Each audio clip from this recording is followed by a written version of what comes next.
A very good morning to one and all. I, Ruby Gill, welcome all the attendees and our prestigious speakers on the behalf of lovely professional university for today's webinar on the topic Humanities as a career option after 10+2. So today you'll savor a feast of knowledge from our revered speaker. So allow me to introduce them. Dr. Pavitra Prakash Singh, Professor in Management, Dean, School of Social Sciences and Languages, a vibrant and zestful personality having a rich and diverse experience of 26 years in the industry with entrepreneurial experience, teaching and research. In his career, he has undertaken more than 162 academic and 7 consultancy projects. He has presented more than 50 research papers in various national and international conferences and seminars. To his credit, he has 27 books and 40 research papers in various journals of repute. For his excellent contribution, he has been honored with Manufacturing Association Faridabad Award by Honorable Governor of Haryana and Bharat Vidya Shromani Award from Indian Solidarity Council, New Delhi. He has visited many countries like Tanzania, Sri Lanka for academic and research purposes. Also, he is a proud member and chairman of various boards and committees. So thank you so much, sir, for joining us today. Thank you. I humbly welcome our expert, Dr. Peter Hughes, Professor of Humanities and Philosophy, Upton Community College, United States of America. Doctor in Philosophy from Loyola University, Chicago. He is proud member of Global Studies Association and American Philosophical Association as well. He has been very instrumental in research when it comes to education.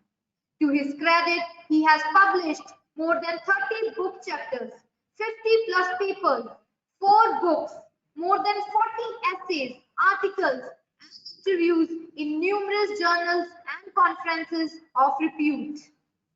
Likewise, he is member of editorial board of well-renowned journals as well. So it's a privilege to have you on board with us today, sir. Thank you so much for joining us. Thank you. Likewise, I would like to welcome Dr. Joy Baka, Professor and Head, Department of English and Hindi, lovely professional university.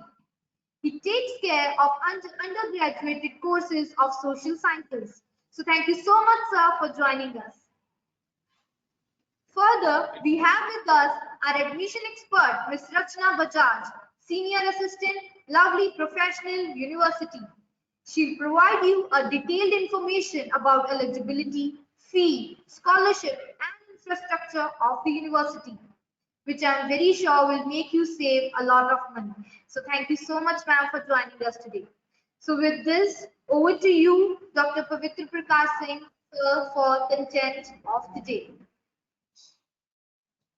Thank you, Ruby. You have shared very good words for me, but whole of the day belong to Dr. Peter, who is from across 7 seas. He is joining us for the day. Thank you, Dr. Peter, for joining us. Thank you, and we are indeed honored to have you around in this panel.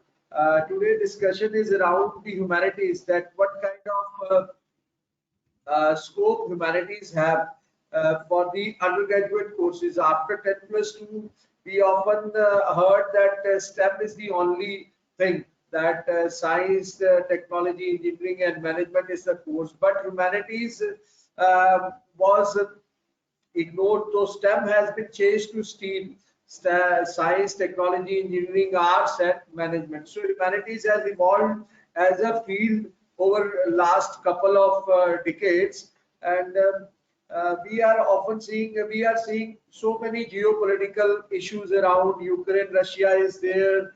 Then we are seeing the penetration of data like anything. So we have to understand where the humanity is going, what kind of impressions or what kind of reasons this Russia and Ukraine war is going to have. So no science, no management people will be able to understand, but the people from the field of humanity, people from the field of philosophy, people from the field of sociology, people from the field of political science will be able to reflect on these kind of issues. And definitely in the times to come, science has not grown that way round, but we have to understand if science has grown, what are the issues behind it. So issues will always be understood only by the humanities. And even the human part, which Alton Mayo said at one time, is missing from the organization. He said that human beings are considered only the cog of the machine. So we have to understand that human beings are not just a part of machine. They have to understand that if science is generated, it is only through human being. If management is there, it is through human being. If medical sciences is there, it is through human beings. So we have to understand the socio-culture, we have to understand the stress, we have to understand all kind of interpersonal relationships. And for this only, humanities, social sciences is made essential as a part in technical institution. That means even technology is giving importance to humanities. So humanities is emerging as a very big platform for the future undergraduate students to have as a course. Next slide, Dr. Ajay. Even during COVID times, we have seen that when COVID was there, science was doing its part, medical sciences were doing its but we were living in isolation. So what was that isolation and other parts need to be taken care of? That what is going, the earlier slide only, Dr. John, earlier slide only. What was happening, that people were isolated, people were living in homes, people were isolated at their home, they were not able to talk to anyone, so social interactions were gone. So who is going to take a part in it? What is going to happen after that COVID? Whether many people have lost their job, unemployment is on rise, the obesity is on the rise, the socio institution has broken, different kind of a shape, different kind of a norms have been developed. We are virtually present to each other, but physically not present to each other. Within the same house, we are talking on screens. Within the same house, physical boundaries have developed rather than earlier the screens were not there. Now more number of screens are there. We are more glued to screen. So we have to understand that humanities is going to play a huge part in the times to come, and definitely this is going to be a merging area for the students and the undergraduates to take care or to take as a career in the future. Dr. Joy, move to the 7th slide, please. 7th slide. Yeah, and we have seen that humanities have grown over a period of time as a the earlier slide, Dr. Joy. The earlier slide, 7th. The previous one, please. 6th. Yeah, thank you. 6th one, please, Dr. Joy. Next one, Doctor. Next.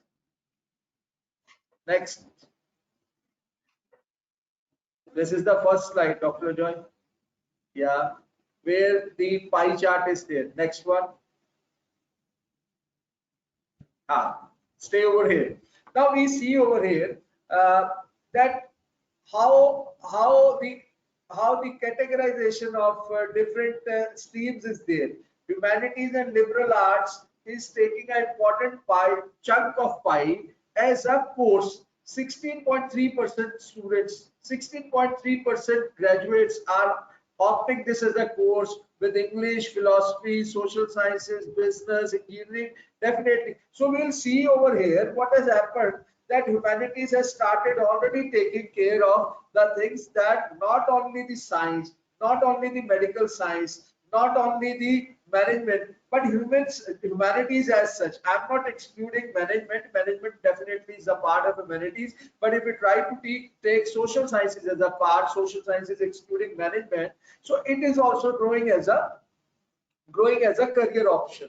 So these are few things which is setting the tone for the students to take care of these particular things as a career, how we are doing at LPU, how we are providing and what all opportunities we are providing at LPU for the undergraduate courses. I invite my dear colleague and friend Dr. Ajoy to take it forward, that how at LPU we are offering undergraduate courses and what do we understand as humanity in over here. Dr. Ajoy, to you, that you can pass on. Thank you, Dean sir. Thank you, Dr. PP sir, our respected Dean School of Humanities, for inviting me so that I can deliver the value of humanities. Sir, I just want to check, is my voice clearly audible? Yes. Thank you thank you. So here we would like to highlight about what is humanities first of all.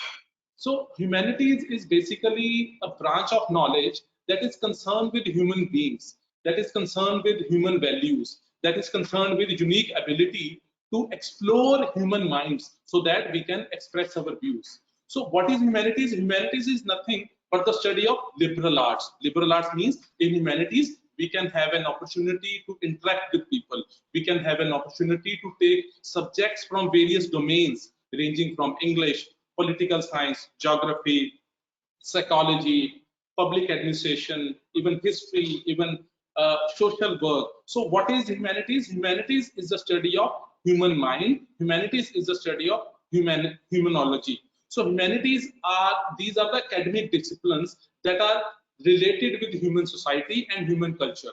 Now, if I say that humanities is related to interdisciplinary studies, what does it mean? That we have the wide area in humanities. Like in humanities, we cover ancient and modern languages, we cover Hindi, we cover regional languages, we cover English literature, we cover philosophy, history, ecology, anthropology, geographies, psychology, sociology, even religion and arts. So the area of humanities is very wide, very broad.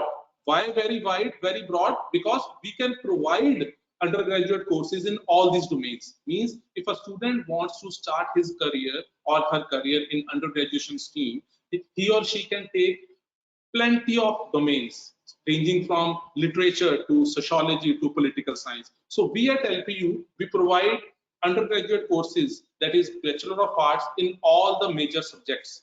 And we also provide BA with civil services pathway. Means along with BA, students can have an opportunity to clear their civil services like UPSC, IAS, PCS, etc.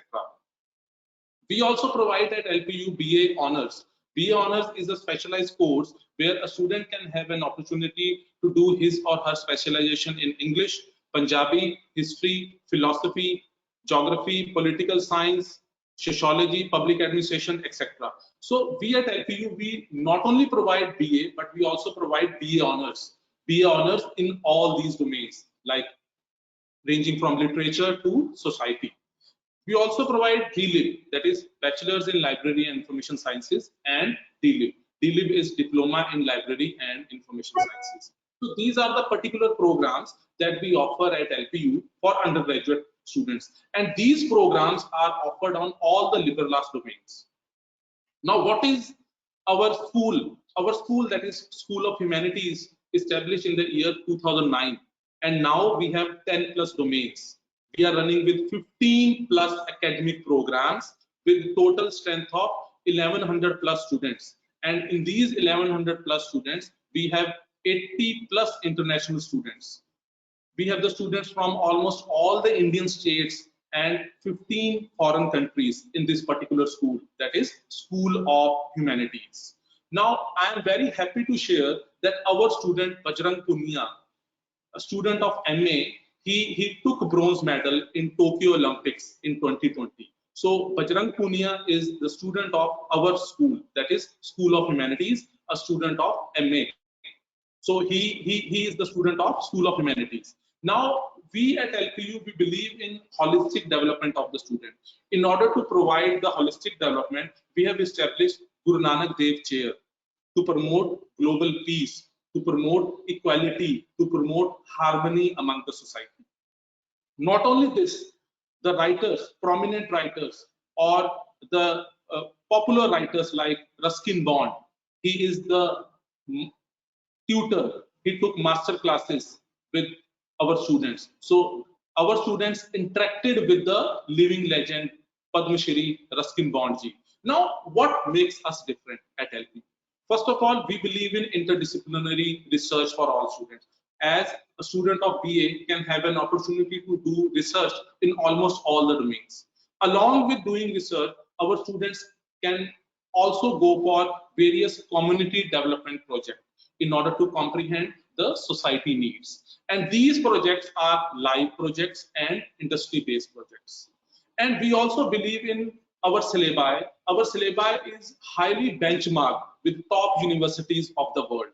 And our syllabus is also having benchmark with various competitive examinations like IAS, IPS, or the various examinations conducted by UPSC. Now, I'm very happy to share that we have highly qualified, experienced research faculty. Our faculty members, they have written more than 100 plus books and 1,000 plus paper presentations. We at LPU, we believe in regular field visit, internships, and we also believe in providing the interactive atmosphere, modern environment to our students. Now, what skills can you gain by studying in humanities? We believe in inculcation of various skills as a student. So we provide skills, inculcate the skills in critical thinking, communication, quantitative reasoning, personal responsibility, social responsibility. Now, if you are doing your undergraduation at LPU, we provide you various career pathways. Career pathways like that student can start their career in these pathways. Like a student can start his career in corporate jobs, government jobs, higher studies, research, entrepreneurship, and study abroad. Means the student of LPU will provided by the opportunity to start their career pathways in all these domains. Now, I am very happy to share that we have the highest placement for our students. Our students are placed on 7 lakh per annum on the package in various companies in India and various companies abroad. So these are the our prominent students who are doing wonders in entrepreneurships, who are doing wonders in various MNCs, who are also working in various government organizations. Now, what are our alumni? Our students, they are serving across world. I am happy to share that our student Anudin, he is serving as Vice Chancellor in Sarepal Higher Education, Afghanistan. So means our students are not only serving in India, but they are serving across world. For example, our student Omar, he is also serving as assistant professor in one of the prominent, one of the most popular university in Nigeria. So our students, they are providing their education services. They are also serving for various multinational companies. They are also serving various government organizations. Now, our school infrastructure.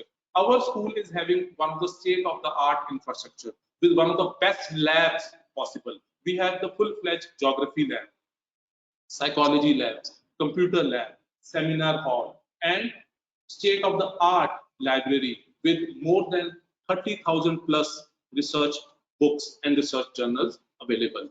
Now, we at LPU, we believe in the overall development of the student. Now, these are the glimpses of the international symposium organized by School of Humanities on the interdisciplinary hermeneutic reappraising the socio-cultural episteme. So these symposium, Padma Shri Surjit Pathar, he delivered the talk in this particular symposium. Even one of the best writers of English literature, Indian writer, Nandini Sahu, she interacted with our students. Satish Shah, one of the best sociologists, he interacted with our students.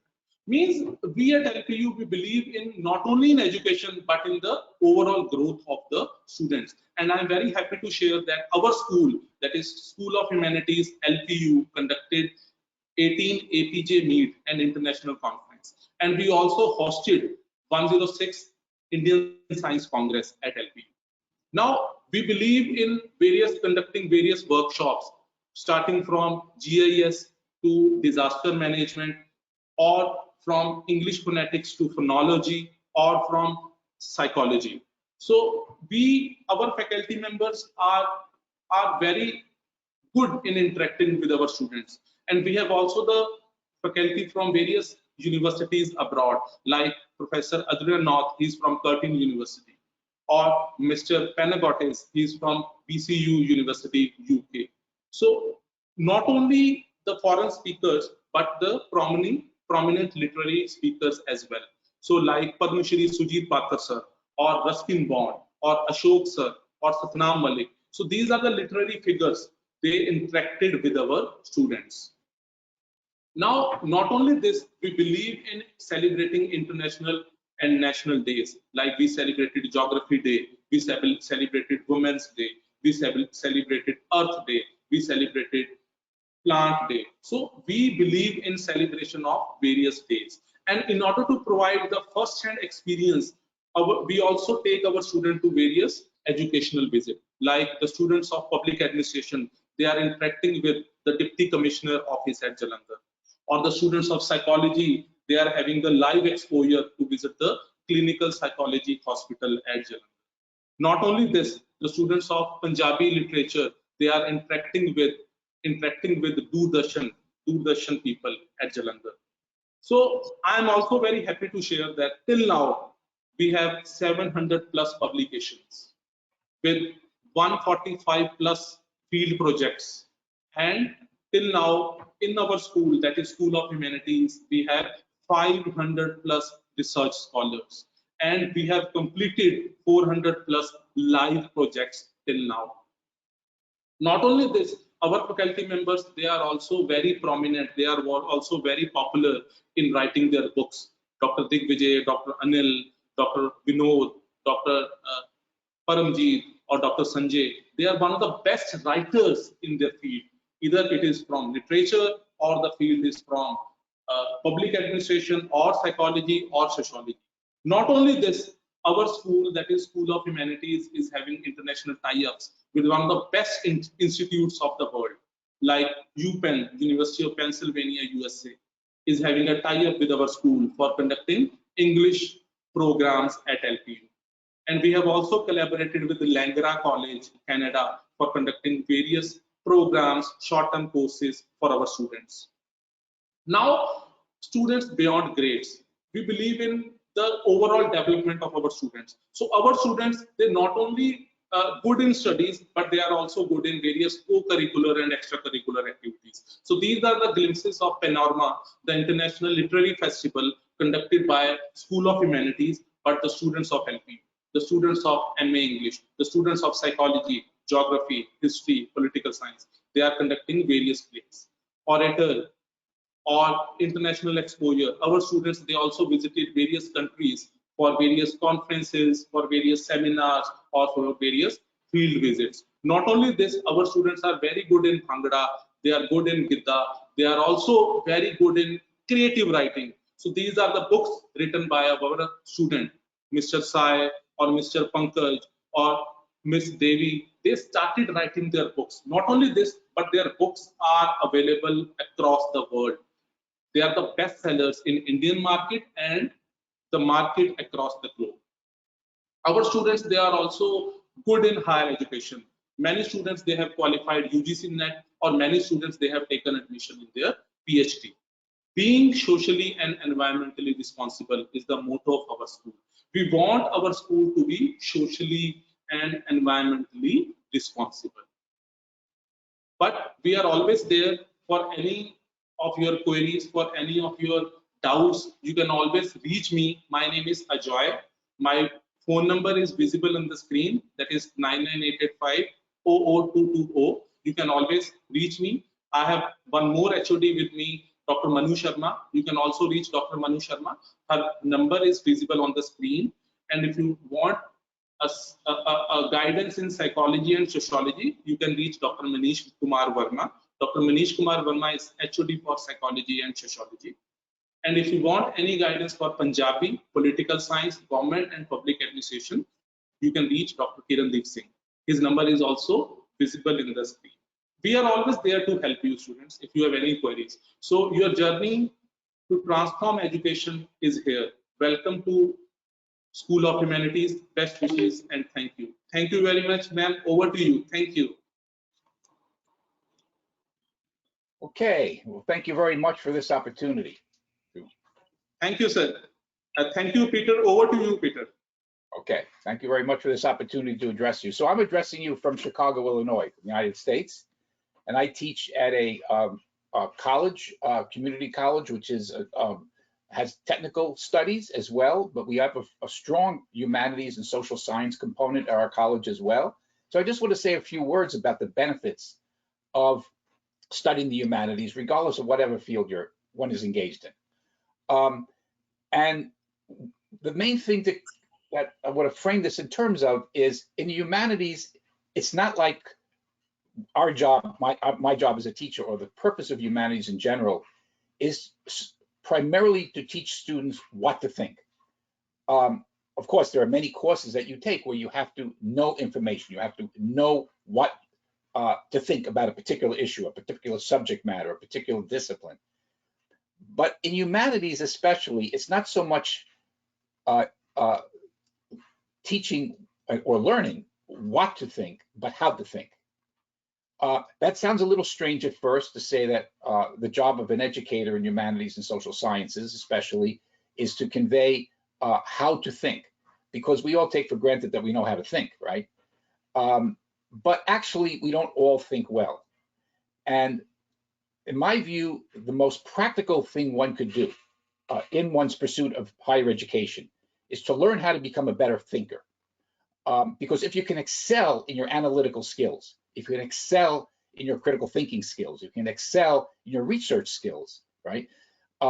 You're able to apply that to different areas of your study, different areas of your career that may have no direct relationship as such to a course that you take in the humanities or literature or something else, but that actually does impact that in terms of improving your performance. So I want to frame this in terms of a distinction, besides the distinction I've just started on, which is not so much what to think, but learning how to think. And the distinction comes down to two different ways of approaching the question of thinking. And one is instrumental thinking, and the other is critical thinking. So if I can just say a few words about this, that might be helpful, and how I handle that in my own teaching experience at my own college, that might relate to your experience in India. Instrumental thinking is what? It's when you learn something and a body of knowledge or an aspect of knowledge is applied to solving a particular kind of problem, okay? This is particularly important in the hard sciences and technical fields, okay? Because there is a problem, there's an issue, and you have to learn how to handle and understand the issue, gather the information, and then use that information as an instrument, as it were, to try to come to a particular kind of conclusion, to develop a specific type of skill in that area that you're studying. We call this instrumental reason because it treats knowledge as a tool, as an instrument, as a means towards an end, okay? Now, this has an important function in many, many different areas of our educational experience and in many different areas of our regular everyday life, that we need instrumental reason, okay? I can give you some very basic examples. If my car doesn't function in the morning, if it doesn't start up, I need to understand, well, what's the cause of the problem and how do I fix the problem instrumentally so that my car can get me to work, okay? If I don't have those basic skills of instrumental reason, that's not going to be to my benefit, okay? But in the humanities, we focus primarily on what we call a different type of reasoning, and that's not so much instrumental reason as critical thinking. I want to say a few words about what critical thinking is.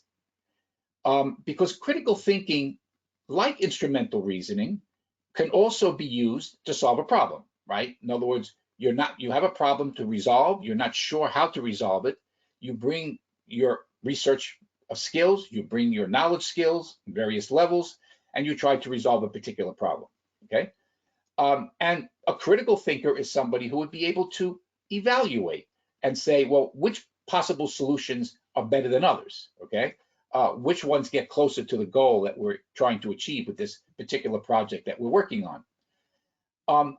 But critical thinking is not restricted to that type of instrumental or problem-solving approach. Because what critical thinking really is about is not simply criticizing something else or somebody else, although that happens as well, of course, as well.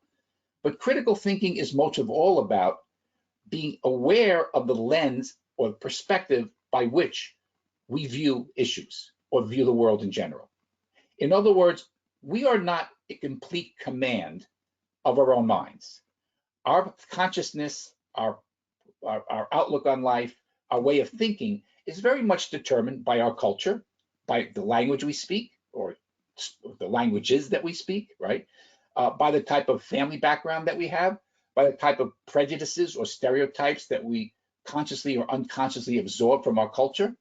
These things shape who we are, and they give us a kind of lens or an angle or a perspective by which to approach a given problem, okay? Now, a true critical thinker, really critical thinker, is not somebody who simply says, okay, I've got this problem, how do I solve it? It's also a person who can stand back and say, wait a second, is my way of viewing the problem or approaching the problem the best one? Are there certain assumptions that I have that may get in the way of solving this problem? Or are there certain assumptions that I don't even realize that I have that maybe I have to ask myself if I actually possess them, okay? So let me just give you an example of this, which is something that came up very directly at our own college and throughout colleges in the United States, and I imagine it also did in India, is when the COVID crisis hit, okay, the pandemic came. The immediate response, of course, is, well, obviously, to deal with this is a technical issue, right? I mean, first of all, get people masks, get people in isolation to what extent is possible. Try to develop a technology that would deliver a vaccine in a relatively short amount of time. We didn't think it was going to be a short amount of time as it did, but fortunately, these vaccines were able to be developed relatively quickly. These were all problems that were dealt with, and to some degree, with degrees of success, depending where you're at. In the United States, we had less success than some other countries in getting to this goal. But what we discovered, of course, is during the pandemic something else, right? That the pandemic has had a disproportionate impact on different sections of the population. In the United States, we found that people of color, African Americans, also Latinos, Native Americans, had 3 to 4 times the infection and death rates than white Americans like myself from COVID. Why is that? That was not expected at first. You can understand perhaps more easily, well, of course, senior citizens, older individuals who are have more health problems, especially people living in nursing homes, they would be affected most dramatically by the COVID virus. But why is it that certain classes of individuals and races and ethnicities of individuals were being disproportionately impacted by COVID and still are to this day in the United States and in other countries? Now that calls for some critical thinking, right? And you have to stand back and begin to say, what have we missed? What have we been taking for granted? Does our medical system truly provide access to everyone on an equal basis? If it doesn't, what happens when a pandemic arrives and what kind of result does that have? So you begin to now ask critical questions about that go beyond the technical, that go beyond issues of solving an immediate problem, but that are related to it insofar as you're now beginning to ask broader questions about the society that you're in, about the practices that we have, and about the way that sometimes we just overlook certain questions that need to be asked. So a true critical thinker is somebody who can criticize their own lens, who can critically evaluate their own perspective upon the world or their perspective on approaching a particular problem or issue in such a way that you improve your lens. You realize you have to drop certain stereotypes or assumptions. You have to perhaps adopt another way of thinking. Maybe I have to look at this problem from the point of view of a disenfranchised individual, somebody from a working class or a poorer background. How would they be affected by these policies as against somebody who is not in that kind of situation? So that is the beauty of the humanities, is learning how to do this by studying literature, by studying other cultures, by studying other languages, of course. Most of all, I think in philosophy, by directly dealing with critical thinking in terms of developing both your analytical and synthetic skills of knowledge, right? Being able to learn how to make distinctions, how to also see connections between different concepts, being able to understand the assumptions that guide our thinking that need to be critically evaluated and in some cases changed and altered and maybe in some cases even thrown out, right? That is kind of what the challenge of critical thinking is And the beauty of that is when you become skilled as a critical thinker, this now presents all sorts of ways to improve your life in a variety of areas. Let me just give you an example in a minute that might illustrate that, but I first want to underline something that was said by our other speakers, and that is what we see increasingly, and especially because of the impact of the pandemic, but it was true beforehand, but it's even more of a widespread understanding in many circles today, is that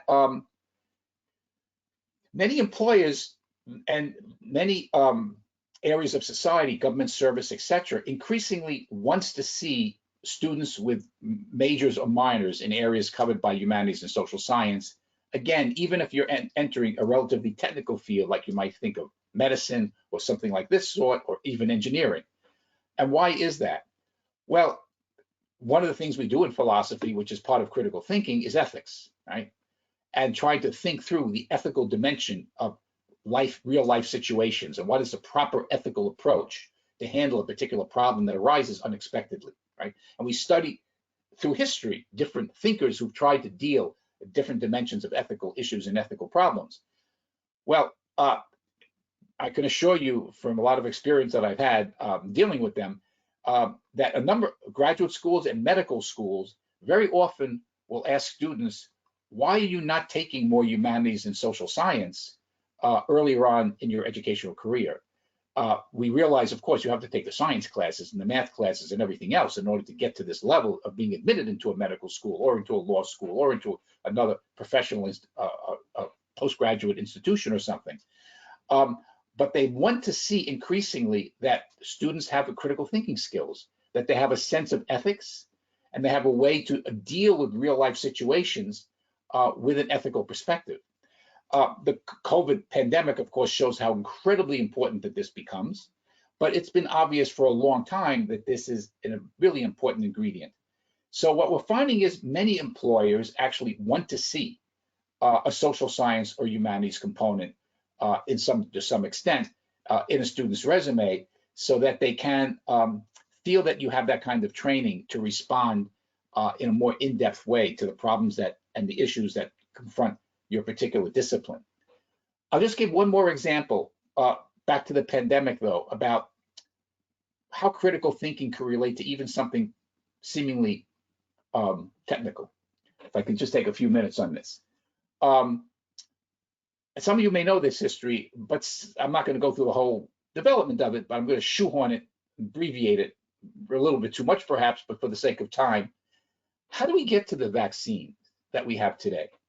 At least some of the major vaccines that in the United States and Europe has been using, the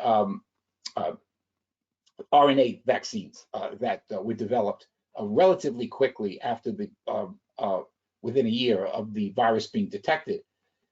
It's an interesting story, but there was one of the individuals who was very instrumental in developing this new DNRA technique of developing this new kind of vaccine to fight the virus, had spent many years in AIDS and HIV research, because AIDS is, of course, caused by a virus as well, and there is no vaccine. 30 years after the discovery of this disease, there is no vaccine for AIDS. He had spent 20 years working on one among a lot of other people. And because of reasons having to do with the nature of the HIV virus and the different mutations and variants of it, it's very, very difficult to lock into to try to alter the locking mechanism by which the virus gets into the cell, okay? And to disturb that, which is what the vaccines for COVID now are able to do to a certain extent. And they were never able to get that right because the virus mutates so incredibly rapidly. It's a much more complicated and more difficult virus to deal with than the COVID virus, by the way. And he threw his arms up after 20 years of research. There was a dead end. He could not figure out how to, with his other colleagues, to make a breakthrough on this issue. But at the end of their research, they did begin to experiment with, let's try a different route of developing the vaccine. And they did start to do a rudimentary version of the dRNA vaccine. But there was no market for it at the time. Nobody was very interested in the research because it didn't seem to have a direct application. It wouldn't work for AIDS, and HIV, which is what they were working on. So, and there was not a commercial interest by the pharmaceutical companies in it because they couldn't say which particular virus might this be a way to cure. And then he dropped out of this kind of scientific research and was doing other things. And then when he read in the newspaper that COVID had come, and when he reads the genome that was decoded by the scientists in China of what the DNA sequencing is of the virus, he says, wait a second, maybe what we were working on for the HIV vaccine, which didn't work for that, maybe if we apply that methodology to developing a vaccine for COVID, maybe that would work. And that began the research program. And within about 8 months' time, it produced an effective vaccine. So I'm telling this story because that may not seem to have anything to do with the humanities or social science, but it is somebody who knew something about critical thinking, right? In science, we learn by our mistakes. When we fail, we realize the path that we should not be taking, and we then think of what is the other path that we could take that we hadn't thought of before. That's an act of critical thinking. That's an act of philosophical reflection, okay? And so for a college like LPU to be able to offer these sorts of classes where you can give a broad horizon to students in terms of resources for education and give them this kind of humanities and social science instruction and have intensive concentration on this is extremely important, and it can apply to all kinds of situations in one's career. And I'll finish it with also this: it's not just a matter of your career. Being a good critical thinker and being somebody who learns how to think well, as against thinking in a sloppy way, in a disorganized way. And one of the key parts of being a critical thinker, by the way, is the ability to think out an idea to its logical conclusion. If this is so and this is so, what is the logical conclusion that ultimately must follow from it, right? This way you can anticipate developments through critical thinking, right? And see ahead into what's the proper course to take.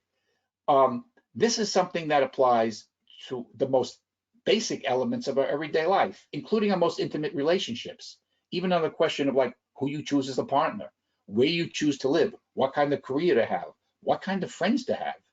These kinds of issues all get wrapped up into how good a thinker you are. And so insofar as the humanities and social sciences, and especially I have to wave a flag for philosophy, tries to aim to train students in this kind of arena, then I think it's something that is worthy of being preserved and developed. And I'm very glad to hear that you're doing that at your college.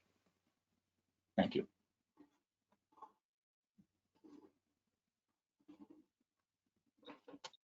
Thank you, Dr. Peter, for telling us the value of critical thinking. I also believe that critical thinking is very, very important for students. So I really appreciate your concept for critical thinking. Over to Ruby, ma'am. Over to you, Ruby. Thank you so much, sir, Dr. Joy Batta and Dr. Peter, for such an informative and engaging session. So we have few queries from attendees. If you permit, can we take up those queries? All right. Yes, please. So, Dr. Peter, we have a query for you from Mohan Singh Rathod. He wants to know that what skills are required for better placement and how I would stand out of the crowd. How you would stand out? Of the crowd. Okay. Well, ultimately, to think a thought that has not yet been thought. In other words, critical thinking is not just to repeat, okay? How you don't stand out from the crowd is just repeat what you're taught, okay? Or repeat what you're told. Now, there's a place for that. When I study language, of course, I want to repeat very much. What does this word mean? How do I pronounce this word? How do I do this grammar, right? And understand it. This is very important in certain types of learning. But there comes a point at which your creativity has to kick in, okay? So how you stand out actually is to try to look at an issue and or a problem in a particular field that you're involved in and to say, well, is there a way of looking at this that hasn't really been checked out yet, that really hasn't been pursued? This is a kind of a creative interpretation kind of thing that is of great importance. Let me put it another way.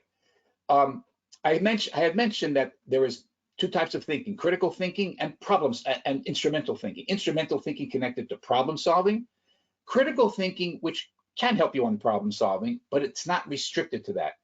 So I would put it this way. I had a discussion with an administrator at my college who at one point was a little bit puzzled. She said to me, she was not at the college very long. She was from another institution. She came from a STEM background. She didn't know much about what we do in a philosophy class. So she said, Peter, what do you do exactly in your philosophy classes? Can you give me a better idea? She said, is your aim to solve problems, to be engaged in problem-based learning and problem solving? And I said, well, sometimes, but actually, I would consider it a more successful class and a student to be standing out as a more successful student who does not simply solve problems, but raises problems. That is, raise a problem that you feel in your life or in your world, in your society, that is not getting discussed enough. Or maybe even a problem that you feel that you have never heard anybody discuss. Because there's all kinds of problems that we have in this world, right? That we often push under the carpet, so to speak, and we don't really bring them out.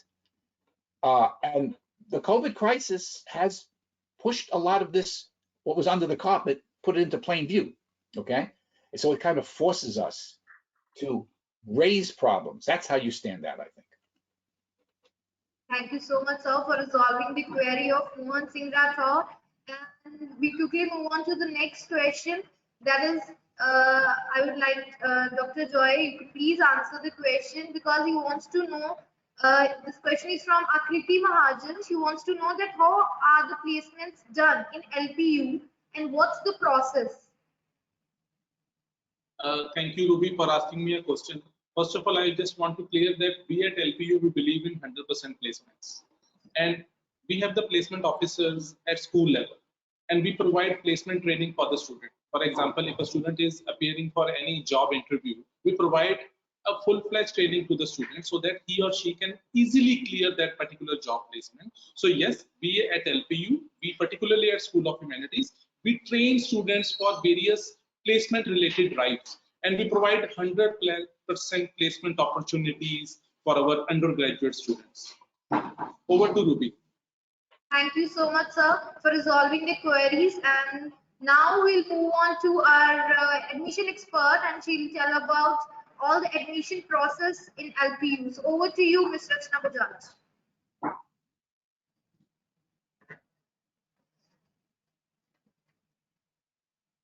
It would be great, ma'am, if I could get the screen sharing rights. Give me a moment.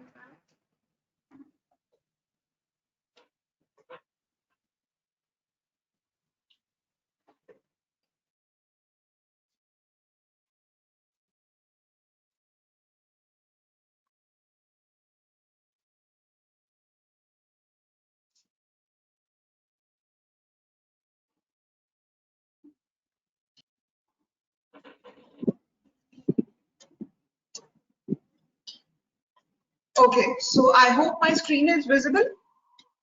Great, thank you so much. So good morning, everyone. I hope you all are doing fine and safe at your home. So I'll be just quickly sharing the glimpse of the university which you will be joining this year or most probably in the coming years. So first up in the list, we have LPU breaking the record when 13 LPU students participated in Tokyo Olympics 2020. And we feel proud that nearly 10% of the Indian Olympic participants were LPU students. Moving ahead with the rankings, which is the most important aspect, I suppose, which you should be considering before taking admission in any university or college.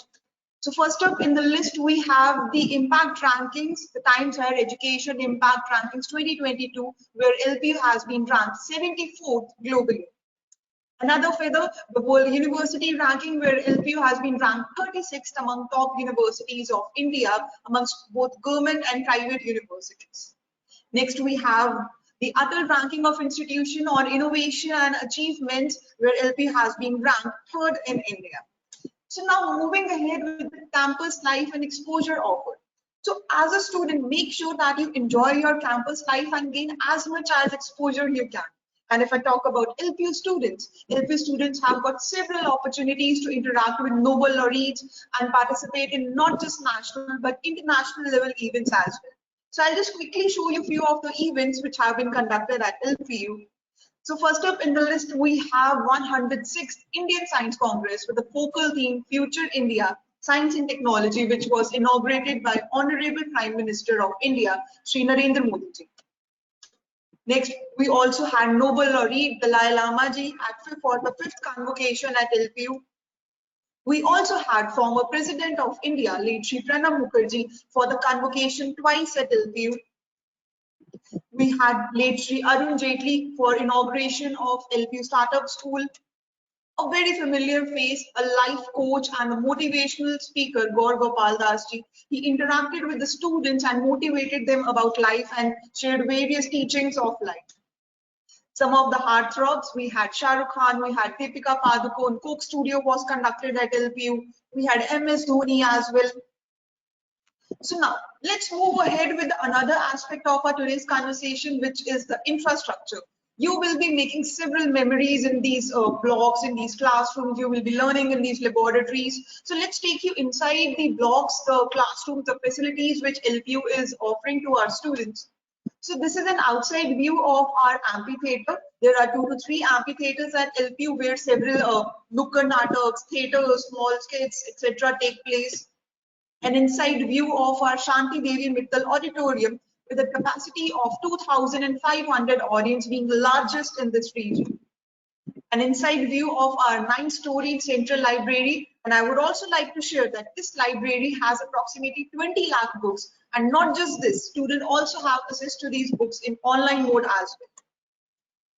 So now this is the outside view of our university mall. I would rather say this is my favorite place. It has all the basic facilities. Yeah, just not theater. So let's take you inside this university mall, be it related to stationery facilities, clothing, or electronic gadgets, or be it dominoes or any dine-ins. All such facilities are available in this university mall. Apart academics, we also want our students to enjoy the leisure time. For that, we have bowling area inside this university mall, a gymnasium as well. A university hospital with all the basic facilities with 24 hours ambulance facilities available inside the campus, be it related to eye specialists, dental facilities, general wards, etc. So now this is an outside view of our Shanti Devi Mittal Indoor Stadium, which has several sports facilities. Let's take you inside the stadium. So this is a view of our Olympic level swimming pool for our students, 10 to 12 badminton courts inside this stadium, shooting area, a beautiful picture clicked by one of our students, and a mesmerizing night view of our hostels. So now let's move ahead with another aspect of our today's conversation, which is the fees, the scholarship, how you can help your parents in the monetary aspects. So what you have to do is just simply visit our website www.lpu.in, and on the top you will see an icon of admissions. There we have segregated the programs as per your qualification. For those students, those who are about to qualify their 12th this year, we have segregated all the bachelor's program. For those students, those who are about to qualify their bachelor's and would be entering master's program, for after graduation programs, we have after 10th programs, we have after post-graduation PhD programs as well. So let's say I'm interested in bachelor's, I'll just click on after 12th undergraduate programs. And once I click, you'll get to see all the programs which are available at LPU. So be it related to engineering, computer applications, or arts and humanities, education, physical education. So as we have students from humanities background today, I'll just click on this program and all the programs which are available will be right in front of you. We have BA honors. With these specializations, we also have integrated BA B.Ed program. So let's say if it is about BA honors, I'll just click on it. The duration of the program, the eligibility, which clearly states that a student should be passed with 60% aggregate marks in 12th with English as a compulsory subject and needs to qualify LPU NEST exam, which is stated as National Entrance and Scholarship Test conducted by LPU. Further, once you scroll, you can see some of the publication count, student achievements, the rankings, which I have just shared with you. the curriculum for next 3 years with the specializations and electives which you will be offering, because that becomes another aspect of this program. So now here comes the monetary part, the most important part. Although as you can see, the fees for this program without scholarship goes 50,000 per semester, but we have different categories on the basis of which you can avail scholarship. I'll start with category 3. Let's say if you score between 80 to 89.9% in your 10th or 12th, you will directly fall in category 3, that is of 40%, and your fees will be gradually reduced to 30,000 per semester. Let's say if you score even better, you score between 90 to 94.9% in your 10th or 12th, you will fall in category 2, that is of 50%, and your fees will gradually reduce to 25,000 per semester.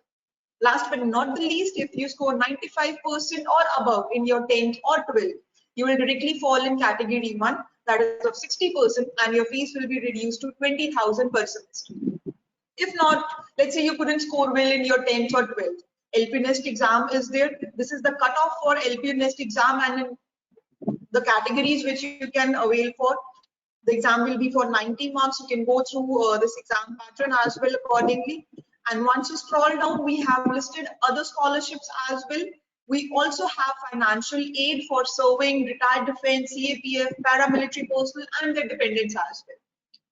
So now moving ahead with one more important part, that is the dates. As you can see that our May schedule is open, and the last date to apply for LPU Nest, which is the first step to take admission in an honors program, is 25th May. And once you register for it, you will get exam dates between 15th to 31st May, and accordingly your exam will be conducted on 6th June. Result will be declared on 6th June 2022. In case if you have any queries related to any admission criteria or LPU Nest or anything, feel free to contact us. On the right side of the screen, we have listed our contact details. The live video counseling icon is there. The schedule a call icon is there. Our WhatsApp team is available for you. And once you scroll down, you can also check our helpline numbers which are available for you. So I'll just quickly wind up with one more important thing, that is regarding the webinars. We keep conducting such webinars. We have already conducted such webinars in past, and there have been scheduled for tomorrow and the coming days as well. So if you want to enroll yourself for the upcoming webinars, just again simply go on admissions, and on the left side you can see an icon of LPU's Edu-Fair webinars. And once you click on it, a new window opens where we have segregated all the upcoming and past webinars for you. So you can just simply click on any of the webinar you want to register for, and you will be good to go. You will receive all the reminders and everything. So now over to you, Ruby ma'am. I suppose I have shared majority of the information which can be beneficial for our students to take admission at LPU. Thank you so much.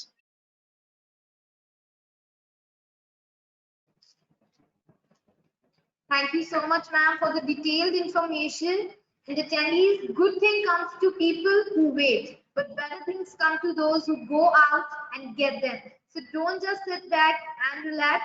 Grab the opportunity to take admissions in your preferred program and get early decision benefits. So with this, we'll wrap up today's webinar that was on humanities as a career option after 10+2. So thank you so much, experts. Your years of research, your depth of understanding the topic, and your ability to present the topic in such an interesting way produced one of the most wonderful mornings for all the attendees.